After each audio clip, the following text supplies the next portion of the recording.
Some look like park châu ca về karan là qua về đấy mấy đứa park với là park cần đặt lang á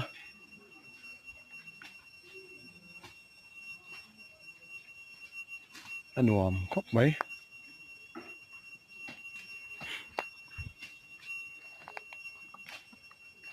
park ở hiền lâu lên về thì nông châu quá